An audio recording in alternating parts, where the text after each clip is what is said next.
Okay, let's do a refresher on your audio because not only in this video are you doing in layers here with keyframes and you're putting in all your effects, plus your really awesome angles that you've recorded, but you're also layering in your audio. Now, your video likely came with some audio when you brought it over. So for example, if I drag this clip over, all of your video lines are up here, V1, V2, V3, and you can continue to add on. So let's say we want to layer multiple things on top here. If you just bring it over, it'll make another one, V4, V5, as many as you need for your layered effects, okay?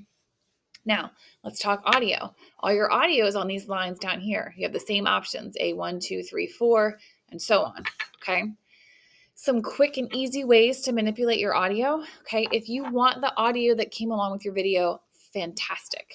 But what you want to do is you want to make sure as you play through, you can see your audio over here jumping, your audio line, your audio bars, those are your decibels. You want to make sure you're not hitting the red, okay? Yellow is fine a little bit, but you don't want to be in the red, okay? Now, your audio may be absolutely fine when it's just your video in. But now you're going to layer in some sort of suspenseful music in the background or whatever. Now you have multiple lines of audio together. You need to make sure that your background music is not overpowering what's already in your video, okay? So a quick and easy way to do that. Like I said, quick and easy. You can hover over these thin gray lines over here until you get a double-headed arrow, and you can drag down. And this is going to bring up a visual for your keyframing options, okay? So if you need to raise this audio, you can do it here. Need to lower something, again, you can drag the line down. You can also right-click on your clip, and you can choose audio gain. Okay, audio gain. Let's say you need your audio to be a little bit louder. So if we're looking at our sound waves right here, just keep an eye on them. Let's go ahead and increase them 5. You see what happened? They grew. Okay, they were down here, and then they were up here. Okay, so you can do your audio gain and you can actually add to your audio. Now, this is really helpful, particularly if you end up in the red level where you're tapping out and it's cutting off your audio. You can bring that down.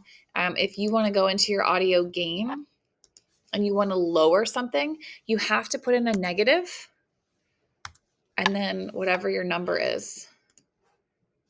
Okay, those are quick, basic ways to do that. Let's say you've got this music here and you want to cut it to match the end of your clip. We cut this out, but it doesn't have a natural fade. Like you can see right here in the sound waves, we went quiet and now we're picking up something again. Fine, let's keyframe it.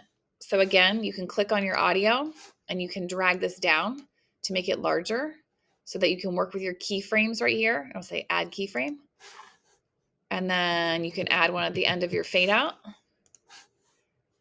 And they work, you always have to have 2 between 2 points, okay? Or you can leave it the size that it is.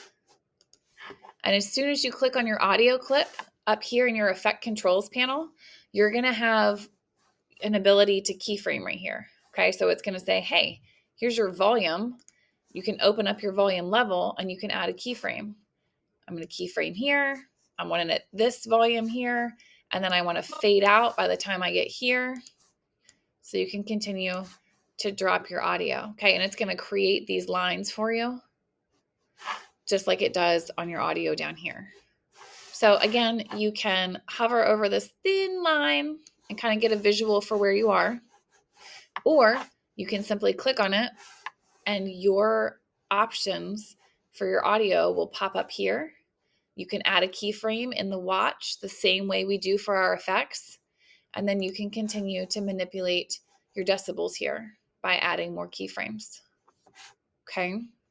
So when you're layering it in, you would likely have audio from your video, you have some suspenseful background music, and you have to have at least 3 sound effects throughout: creaky doors, heartbeats, steps, whatever. Make sure all of those layers can be heard at any given time, and one is not super overpowering the other so that it's hard to hear. And a hint for when you're listening to your audio and trying to edit, make sure your computer volume isn't all the way up. If your computer volume is all the way up and you can just hear what all the layers, it's not going to be easy for anybody else to hear. You want to listen to this at probably a 25 or 30 volume on your computer. And if it's audible and you can manipulate it with and hear all the levels at about a 30, that's how you know you're in a good situation. Okay.